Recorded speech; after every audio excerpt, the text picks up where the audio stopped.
We will now listen to Anna Netrebko sing Io son l'umile ancella from Adriana Lecouvreur. It's a beautiful, beautiful opera, beautiful story. This is a wonderful aria.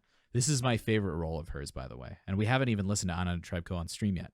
I met her in 2013 when I was in Salzburg doing an opera festival there. I have a signed CD of hers. I saw this production in person, actually, at the Met.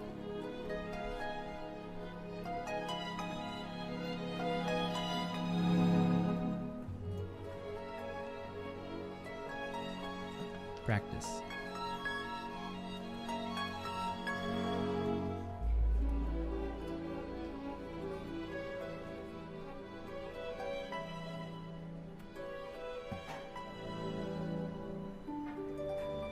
Del sultano amoratte m'arrendo all'inverno. Tutti uscite e ogni soglia sia chiusa all'audace. No, così non va bene. Tutti uscite e ogni soglia sia chiusa all'audace e ritorni al serraglio l'augusta sua posta. Splendida, portentosa, musa, viva, sirena. Troppo, signori, troppo. Ecco, respiro pieno.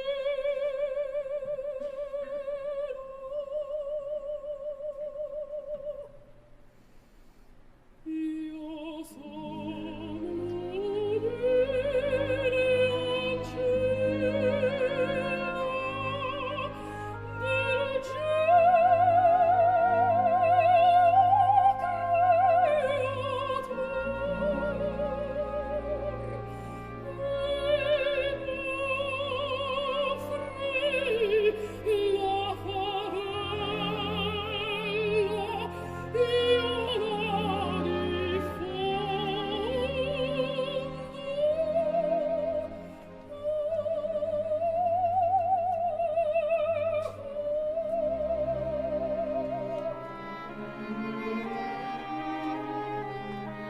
So there was some raw time just to listen to Anna's voice. I actually kind of prefer that the subtitles are not in a language that I can read because you really get some intimate time with her singing.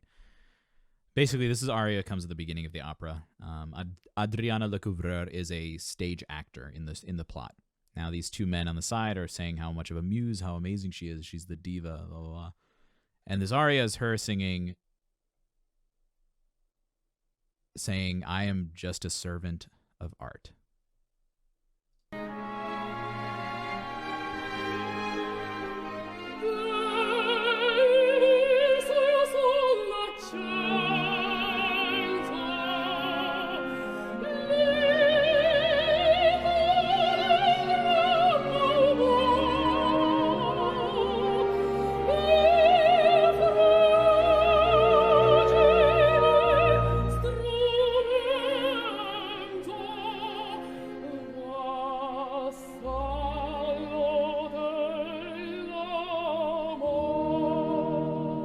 She's fantastic.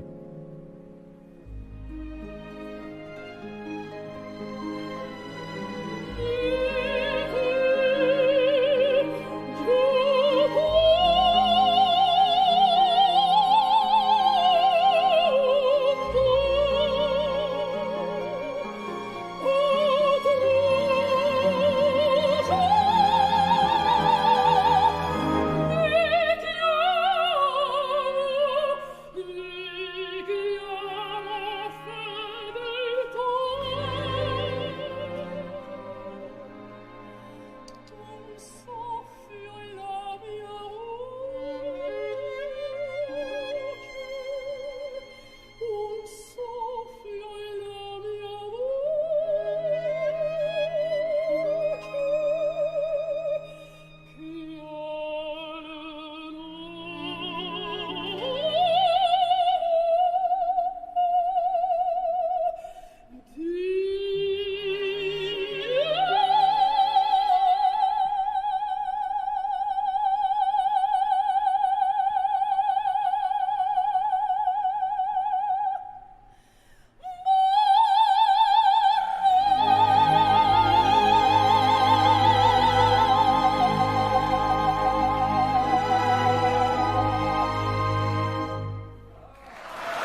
All right.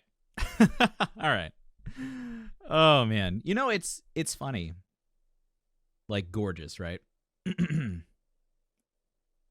She is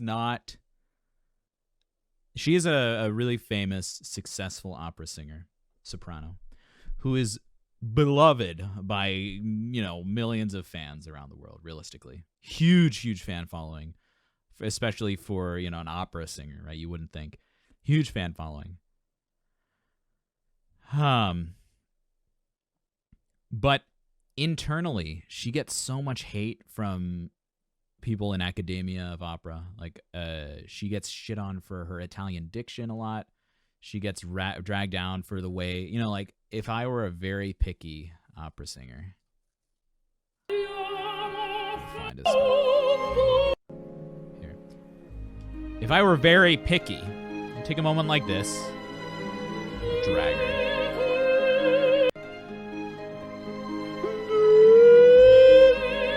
I would say she's scooping, right? A little bit at the beginning of phrases. There's a little bit of wobble, right? Now, who gives a shit, right? Who cares? Anyone can listen. Anyone. No matter how educated you are, no matter how much about opera you know, no matter how good a singer you are, anyone can listen to this and enjoy a beautiful interpretation of music. But there's such a culture within the opera industry itself that we need to take this person who's pretty much owned the spotlight for the last 25 years, 15, 25 years. I haven't kept track. Who's kind of owned that position in the spotlight and just drag her down. You know, this was from 2 or 3 years ago, and this is the first time. This is her starting to embark on this heavier repertoire. Whereas before, she would do things like Elixir of Love, which is a lot lighter singing, even though her voice is pretty dark and it's very Russian. But anyone can sit here and enjoy it and love it. And it's almost like the people who know more about opera lessen their appreciation for something like this. Overall, it sounded so smooth and it had such a captivating dynamic.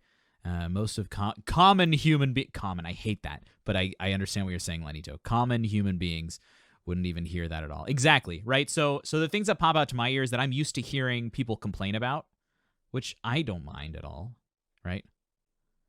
Yeah, but here's the thing, Mike. Like, if you look into any niche hobby, let's say hobby is a good example. You go on Reddit. You go to like a 100,000 member subreddit, right? Because that's big, but it's not huge. You'll find people who are very passionate about certain subjects. There's this hilarious video that this reminds me of. And you know what? Now, since I'm in the mood to like bring up videos, I'll just find it.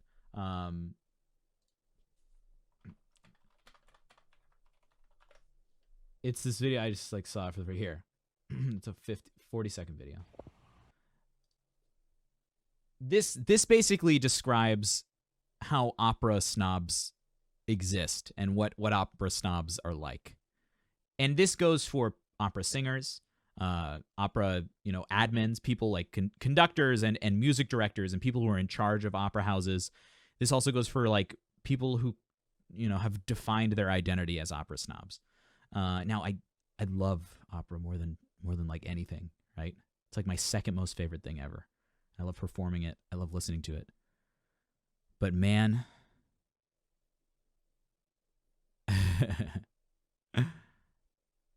this video pretty much sums up opera snobs.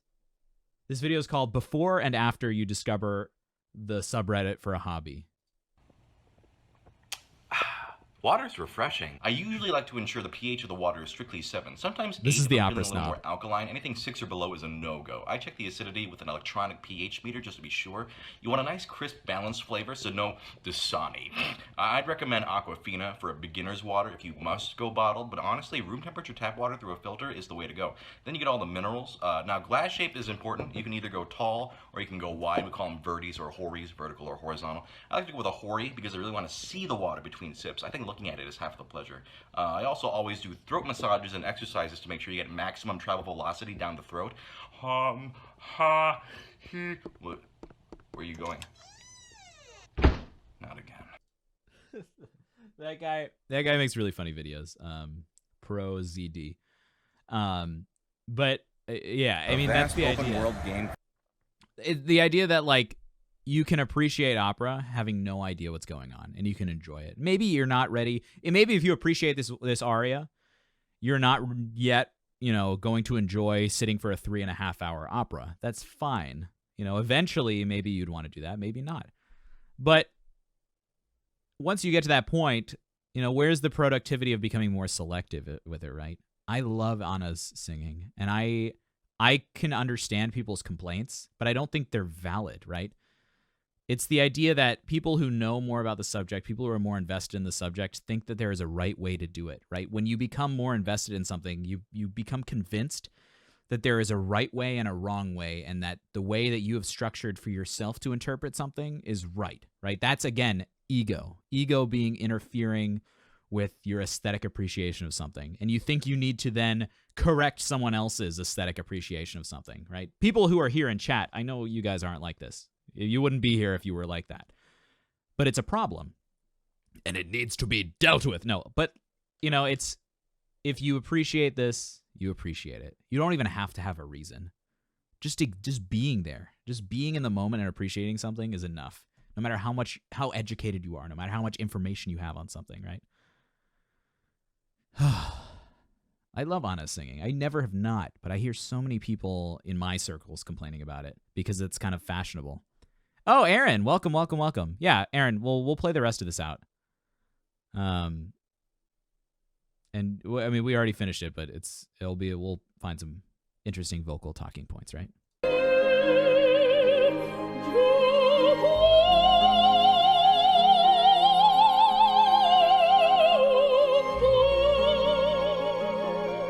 You're welcome, Mike. I don't know if you're talking to me, but...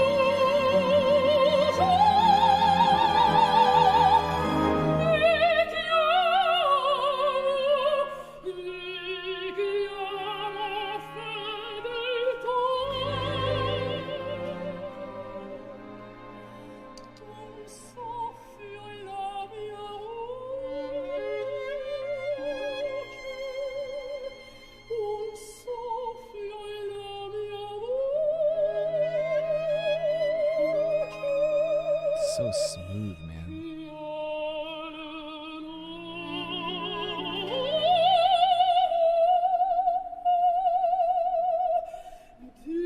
Now, I really hope that was supposed to be 2 separate notes, but... Yeah, Aaron.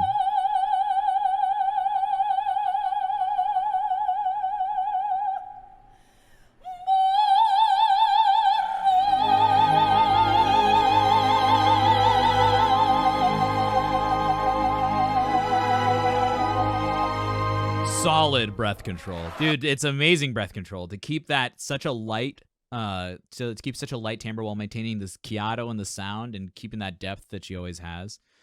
It's very cool. It's such good singing, man. Aaron, earlier I was saying this is my favorite role that she's done.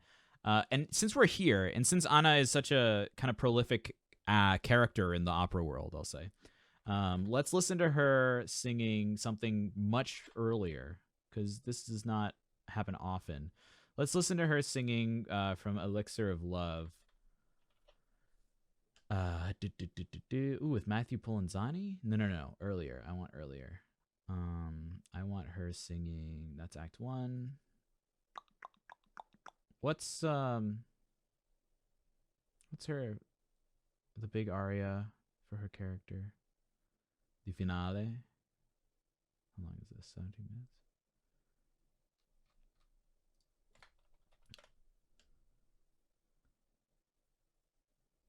Let's see. Ooh, that's from Moscow. Do. Oh, I love that duet. Che vuol dire cotesta suonata?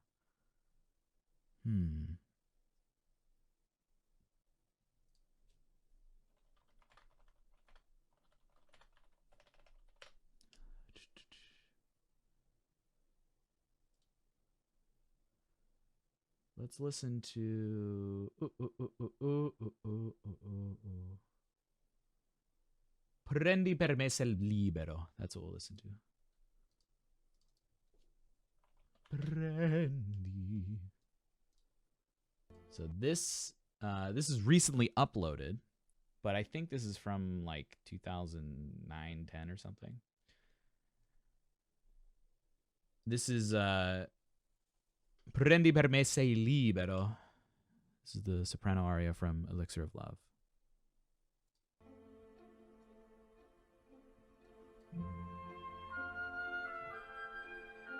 Oh, sorry, 2005. Great.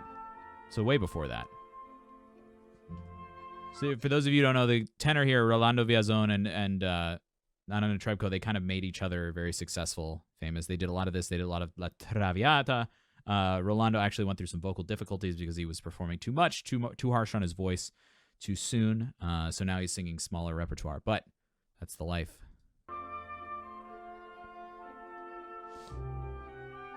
What's hard about it, Aaron? Let me help. Today's stream has been a blast. Very insightful. This is Anna Netrebko 15 years before the last recording.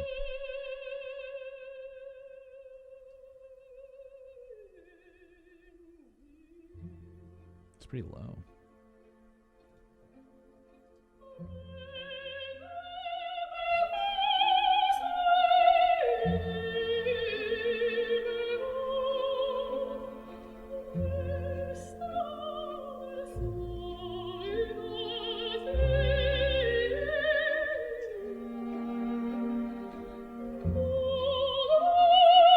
No, Coracle, she's not.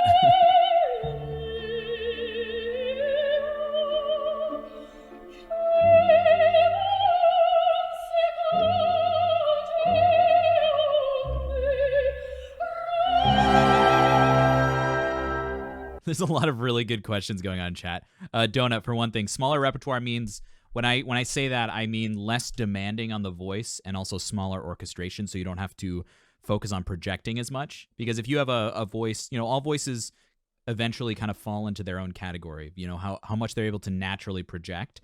And that's how you figure out, the repertoire you should be singing.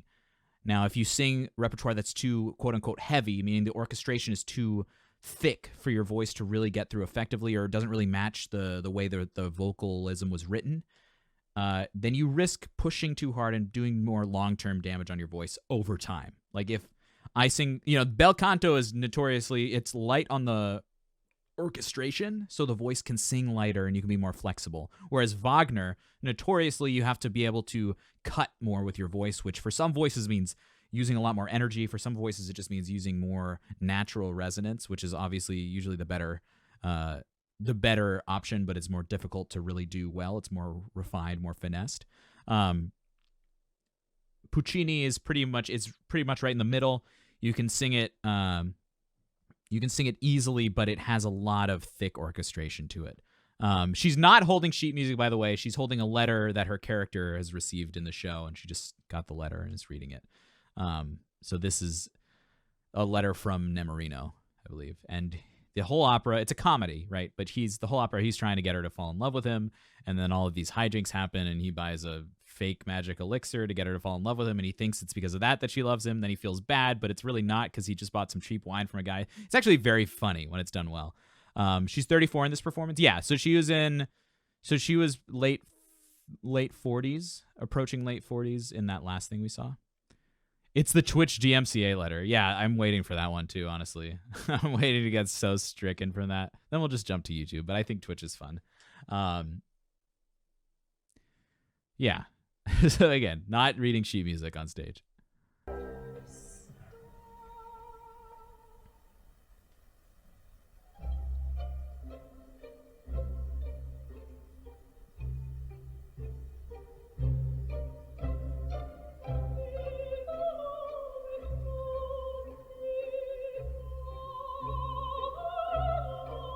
But you can hear the difference between this and the last thing she sang, right?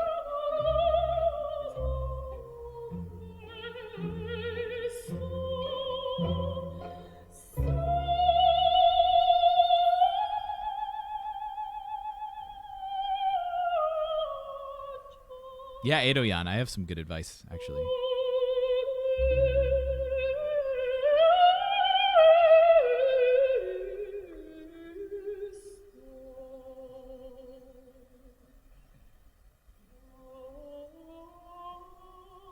So this is just the calm part of the aria. Bel canto arias are structured. Usually, you start out with a pretty even or slow tempo. Then in the middle, you kind of build up. And then in the last section, the cabaletta, you start to increase the speed and really bring the intensity. So it's a grand kind of crescendo, an overarching crescendo. So she's kind of building up into that.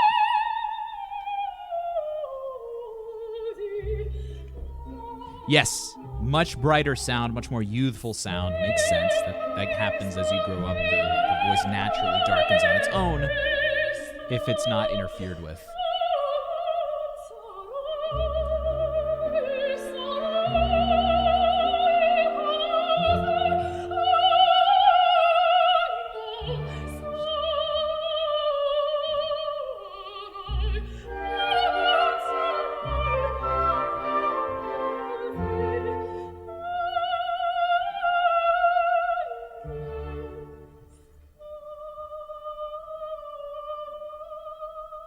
These are all little ornaments that she's adding. Instead of going, ah, no, she's going, ah. Obviously predetermined with the instrument, right?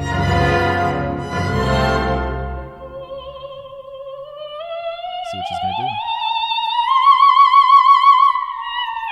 Sorry, guys. Very loud.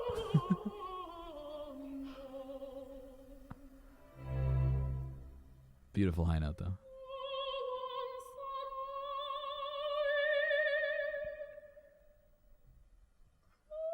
Yeah, like decorating a Christmas tree with the voice.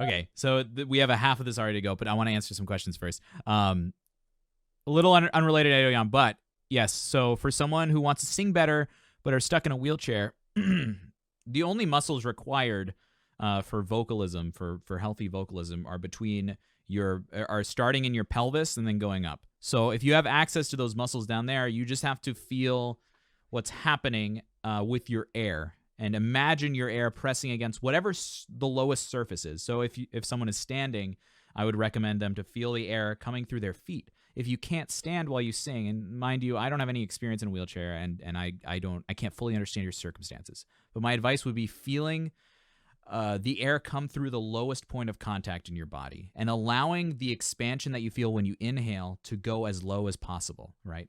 And then imagine yourself as a part of your surroundings instead of just your body isolated, just your lungs, whatever. You would benefit the most from breathing down there. Everything else, people sing beautifully singing down. It's totally, totally possible. There's an amazing singer named Thomas Kvastov who has physical disability, and I think it has to do with his legs. I'm not exactly sure exactly. It's been a while since I've heard him and watched him perform. But his body is, differently abled, and he's still able to create gorgeous sound through his mechanisms. And I would just recommend figuring out the right way for you in your wheelchair to practice singing. I don't think there's any reason that you'll be at a true disadvantage, though things will be different, right?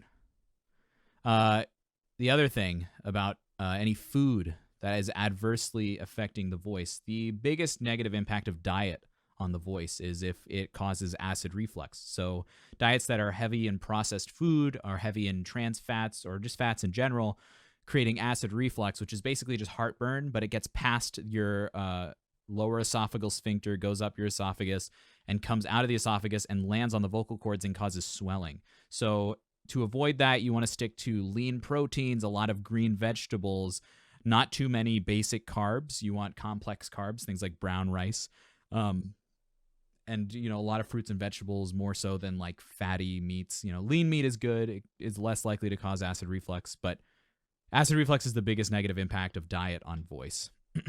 So if you want to look that up, there you go.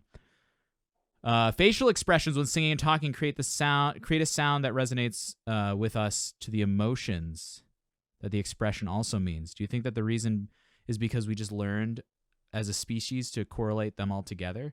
I mean, I think facial expression is a component, especially here. Facial expression while singing, it's hard to do, mind you. It's hard to do operatic singing while making facial expressions. You have to literally like disconnect the facial muscles from the voice. That's something I still am working on very much so, disconnecting what's happening in the face with everything that's happening in the voice. You don't need to move your front facial muscles to make things happen. It helps in the learning process to, think about, using these muscles here to get into the face because you're feeling more forward and you can get the sound there when you're feeling other things there. But with an ideal singing actor, you don't need to move any of your facial muscles to make the sound happen in the way you want it to happen. So they're separate. But then again,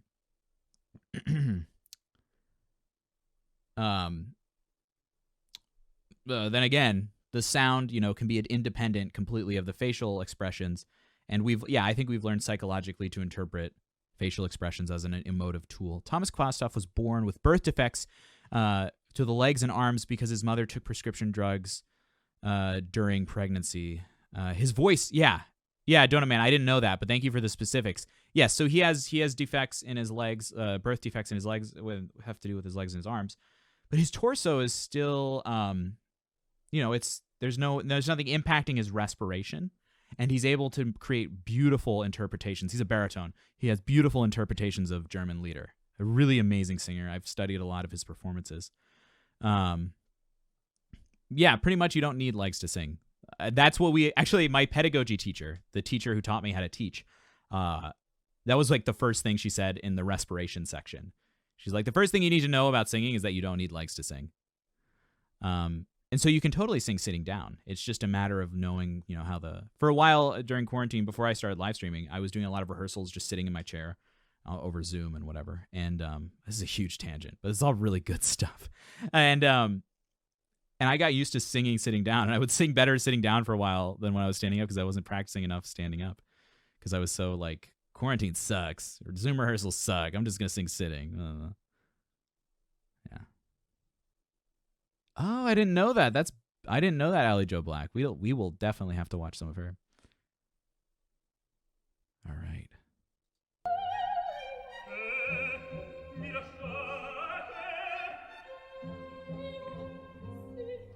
Yeah, Human Grief Man, that's a very good point. Like super, finding a like-minded. Good, Aaron. If it comes from your ankles, then make it work. Now he's saying she's so sad. I'm gonna go to be a soldier. I promised to go be a soldier because I didn't have enough money to pay for the elixir that I bought with all of my money. And she actually just found out that his godfather died and left him like $1 million, but he doesn't know it yet. So he's really rich but doesn't know it and thinks he has to go to war to pay off his debt. And she's like, wait a second. No. No, hold up. You have the money, my dude. Let's get married. This is the end of the show.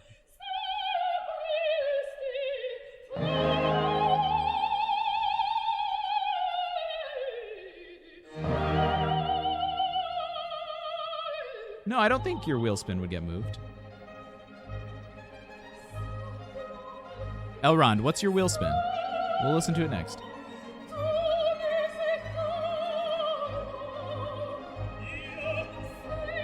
Io?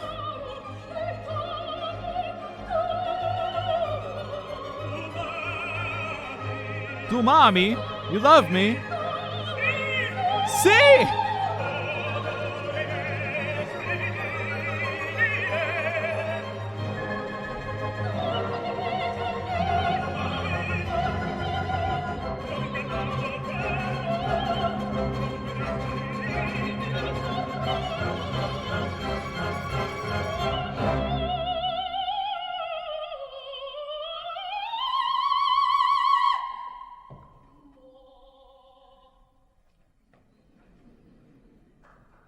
Yeah, Eroyan.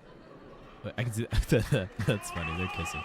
No, but so like I said, like I don't understand what it's like to be in the wheelchair, and I don't understand your specific circumstances. But I want to be as supportive as possible because technically, anatomically, based on my understanding of how the voice works, there should be nothing getting in your way. And if you can find someone on the internet, maybe, or someone who has dealt with similar circumstances and has seen through them, I think that would be your best bet for tangible, actionable vocal advice. But I want to encourage you the most because I don't see any reason you can't make what you want happening. Oh, well, yeah, we'll do that around too.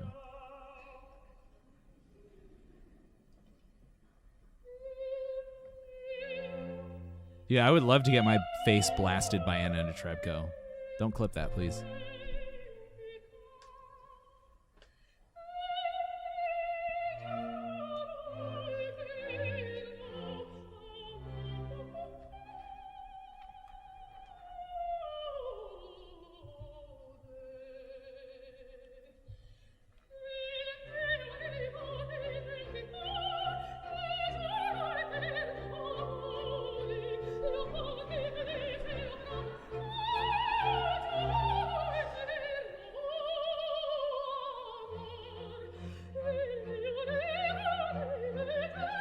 Now we're picking up speed, guys. You feel it? Yeah, Edoyan.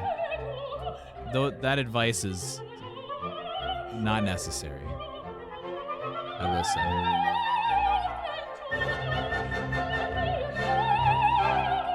But here's the thing. The sound that she's making, though it travels, it's not necessarily loud, right? So she's singing in his ear. It might sound as loud to him as it does to someone in the back of the audience, right?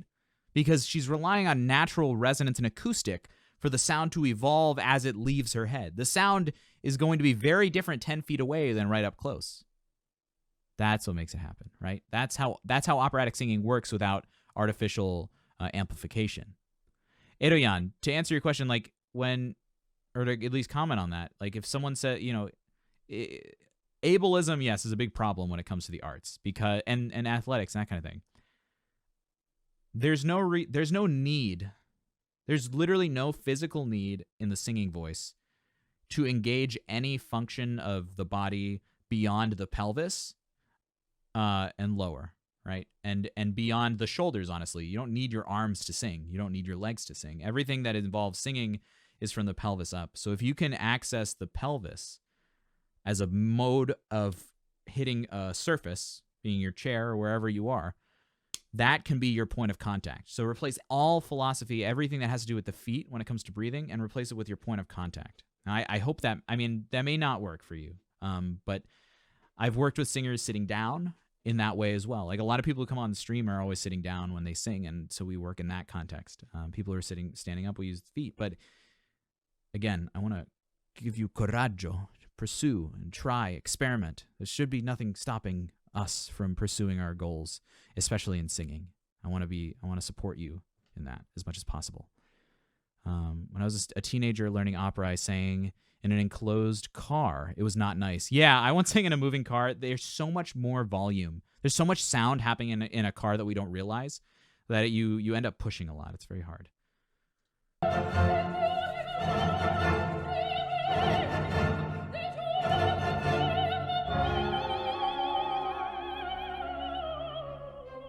All right, Janelle, settle down.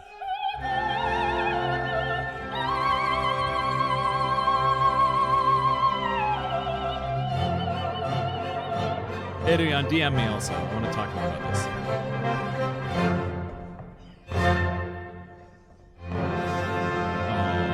Oh, that's so cute.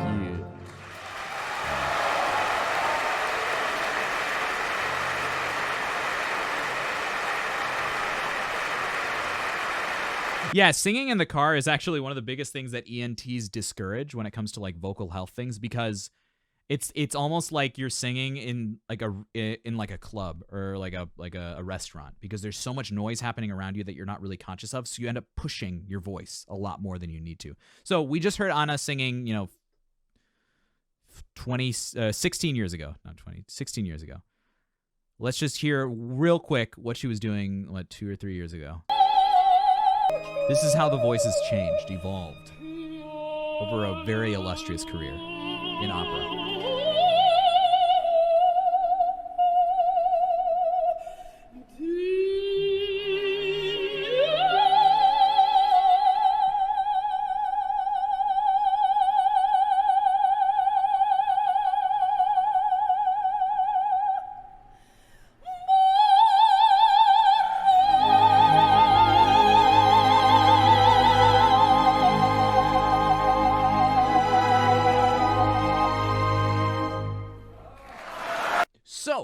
lots of similarities in the voice, lots of differences. You know, it's the same voice, but a lot of times have changed. A lot of things have changed. A lot of time has passed. That's what I meant to say. Her voice is also just massive. It's not a huge voice, though.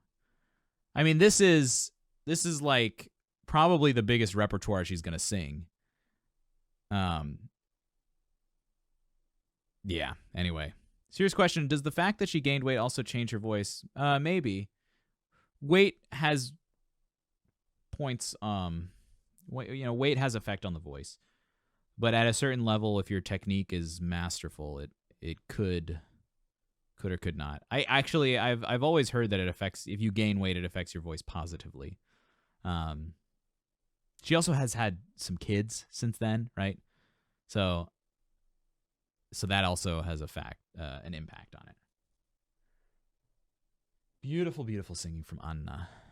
Really, really wonderful. I'm glad that finally came up on stream, because she's one of my favorite singers. That's like an unpopular opinion in the opera world, and so I'm glad we got to spend some time on it.